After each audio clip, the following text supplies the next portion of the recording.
Oh, you're here. Perfect timing. I'm Lily. And I'm Sam. Honestly, so glad you showed up today because this one is something else. New episode every single day. Hit subscribe right now. You really don't want to miss what's coming. Okay, I want to tell you something before we do anything else, because this episode is different and you deserve to know what's waiting for you. Sam is about to tell you a story involving a bread roll, a conference, and 2 years of lost conversations. And if you've ever felt your mind go completely blank the moment someone speaks to you in English, that story is going to feel uncomfortably familiar.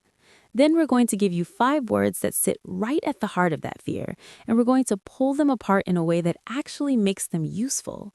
There's a metaphor in the middle of this episode that completely changed how Sam thinks about his accent, and I genuinely think it's going to change how you think about yours, too. We'll go through the 4 most dangerous thoughts that keep English learners silent, and we'll dismantle means take apart and destroy completely, every single one. There's a quiz at the end that's going to make everything stick. And we finish with the full shadowing review so your mouth and your brain can practice together out loud. Stay until the end. This might be the episode that finally makes you speak. It would have changed everything for me if I'd heard it 2 years ago. So Sam, when did you first feel genuinely afraid to speak English? 2 years ago.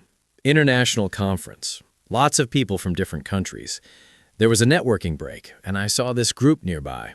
Laughing, talking, completely comfortable, and I wanted to join. I had things to say.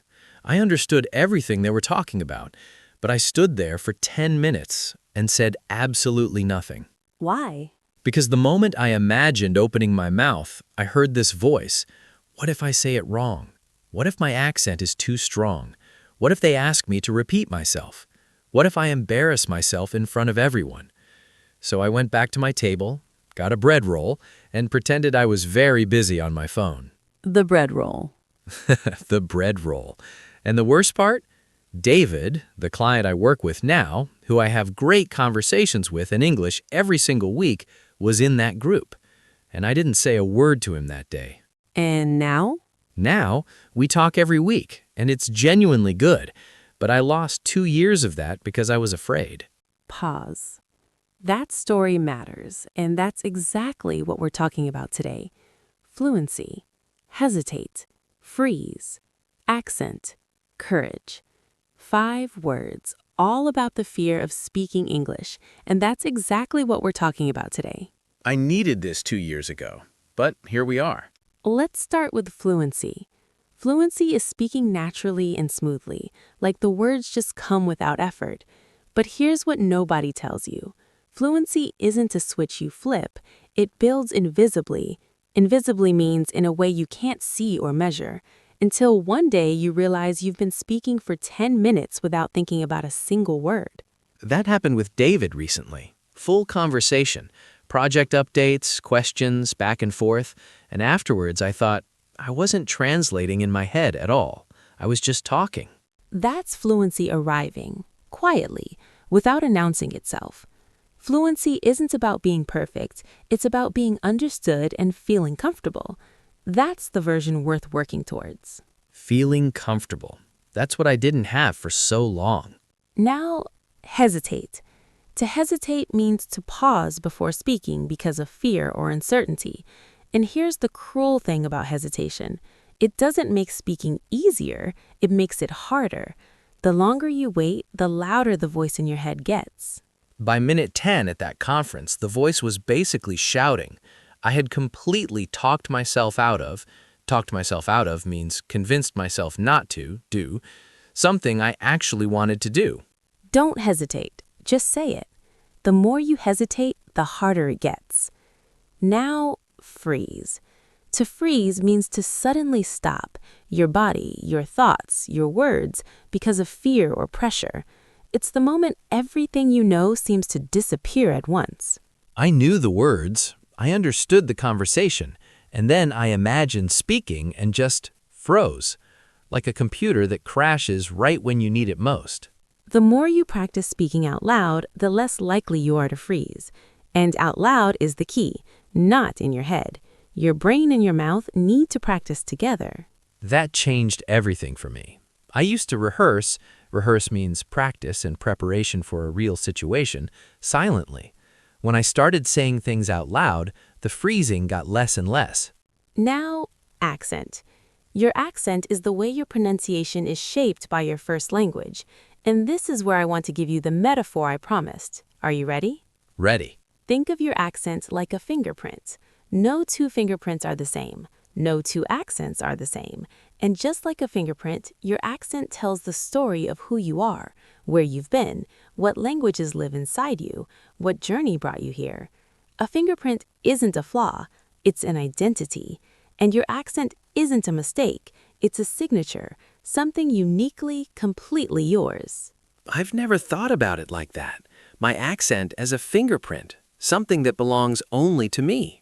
Every person in that conference room had an accent. Native speakers have accents too. British, American, Australian, Irish. All different, all valid. Your accent is not standing between you and fluency. It's proof that you speak more than one language, and that is something to be genuinely proud of. I wish someone had shown me that fingerprint metaphor 2 years ago. I really do. And now, courage. Courage is the ability to do something that frightens you, not the absence of fear, the presence of action despite means even though, fear. Courage in language learning is opening your mouth when every part of you wants to stay silent. David told me something once that I've never forgotten. He said, "The most impressive thing isn't speaking perfectly, it's speaking anyway." Speaking anyway. That is courage. Every time you choose to speak despite the fear gets a little smaller. Every conversation with David, it was a little smaller. Not gone, just smaller. Like the bread roll getting smaller with each bite. Now, expressions. Things you can use right away. First, to speak up. To say something instead of staying quiet. Don't be afraid to speak up. Your voice matters. I didn't speak up at that conference. It cost me 2 years. Next, to find your voice. To become comfortable and confident expressing yourself. She was quiet for months, but she's really found her voice now. I'm still finding mine in English, but I can feel it getting clearer every week. Next, to put yourself out there. To take a social risk by speaking or participating even when it feels scary. I know it's uncomfortable, but you have to put yourself out there. The bread roll was safe. Staying at the table was safe, but safe doesn't build fluency. Next, to get out of your head. To stop overthinking and just act. Stop overthinking it. Get out of your head and just say it. 10 minutes of pure overthinking while David stood 3 meters away. I was so in my head. And one more, to take the plunge. To finally do something you've been afraid to do. To commit despite the fear. She took the plunge and spoke up in her first English meeting, and nobody laughed. Taking the plunge is what I did when I finally emailed David 2 weeks after that conference. One email, very nervous, that was my plunge. And everything started from there. Now, 3 scenes. Scene 1. Casual. A friend texts you they have to speak English at an event tomorrow, and they're terrified. You reply, Hey, I know that feeling completely. Here's the truth. The fear doesn't go away before you speak. It goes away while you're speaking. Your accent is your fingerprint. It's yours. It's fine. Don't hesitate too long or the voice in your head gets louder. Just take the plunge. Say something, anything. You'll freeze for a second and then you'll just be talking. I promise, you've got this. Perfect. Real, warm, everything from today used completely naturally. Scene 2. Professional. David is mentoring a junior colleague who freezes in English meetings. I completely understand the hesitation, and I want to normalize it. Almost everyone feels this at first. What I'd suggest is finding one moment per meeting to speak up. Just one. It doesn't need to be long or perfect. Your accent is an asset. Asset means something valuable that works in your favor, not an obstacle. Fluency develops through use. Take the plunge once per meeting and watch how quickly the fear shrinks. David said almost exactly that to me, almost word for word. Good people say good things. Scene 3. Emotional. Someone tells you they've been learning English for 3 years, but have never actually spoken to anyone. They're ashamed, and they think it's too late. What do you say? 3 years of learning and you haven't spoken yet? That's not failure. That's 3 years of preparation. The words are in there. Your accent is your fingerprint. No one else has it. And it's not too late. It was never too late. Take the plunge today. One sentence to one person. That's all. The bread roll isn't worth it. I know from experience. Before the quiz, something directly to you. If you've been silent in situations where you wanted to speak, if you've stood next to a metaphorical bread roll while life happened around you in English, that fear is real. It is not a character flaw. It is not proof that you can't do this. It is just fear. And fear shrinks every time you act despite it. You don't need to be ready. You just need to start. And if you're listening to this podcast in English right now and understanding it, you're already further than you think. Out loud is the next step, and it's closer than you think. Quiz time. Ready? Ready. Number 1. Speaking naturally and smoothly without thinking about every word. What's the word? Fluency. Number 2. You pause before speaking because of fear or uncertainty. You... Hesitate. Number 3. You know the words, but the moment someone speaks to you, your mind goes completely blank. You... Freeze. Completely freeze. Number 4. The way your pronunciation is shaped by your first language and why it's something to be proud of. What is it? Your accent. Your fingerprint. Number 5. Doing something despite fear, speaking anyway. What does that take? Courage. Number 6. You want to say something, but you stay quiet. What did you fail to do? Speak up. Number 7. You've been overthinking for 10 minutes. Your friend says... Get out of your head. Just say it. Number 8. You finally decide to do the scary thing and speak. You... Take the plunge. Number 9. Wrong thought. My accent makes me sound less fluent. The truth... Your accent is your fingerprint. It's proof you speak more than one language. It adds to your English. It doesn't subtract from it. And number 10. The final question. It's 2 years ago. Sam is at the conference, bread roll in hand, 10 minutes of hesitation behind him.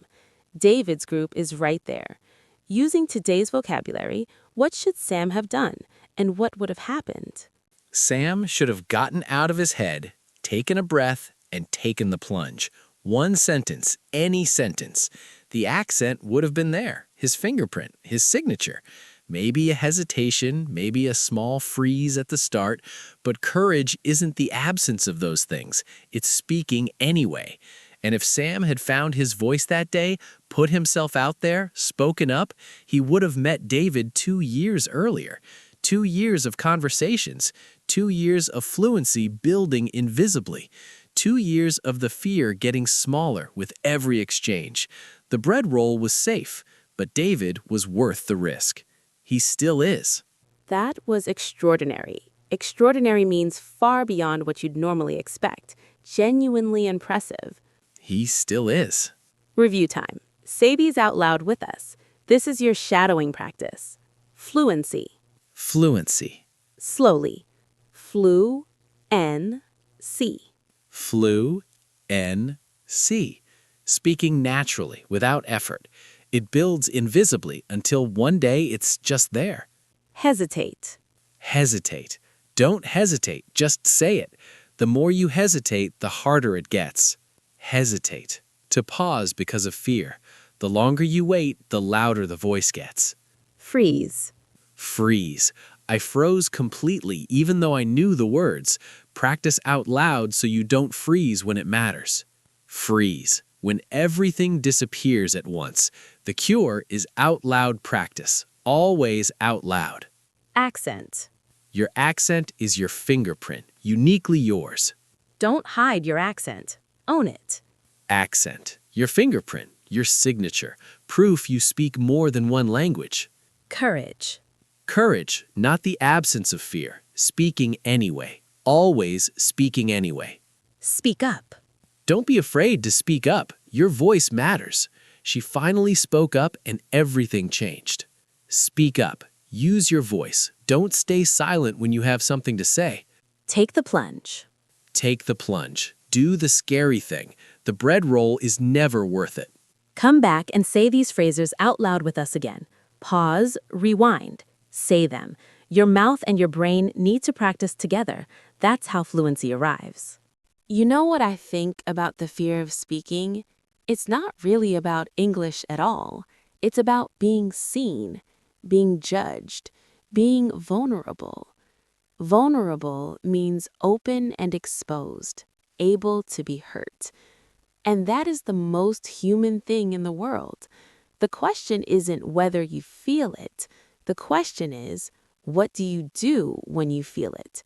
Do you go back to the bread roll or do you take the plunge?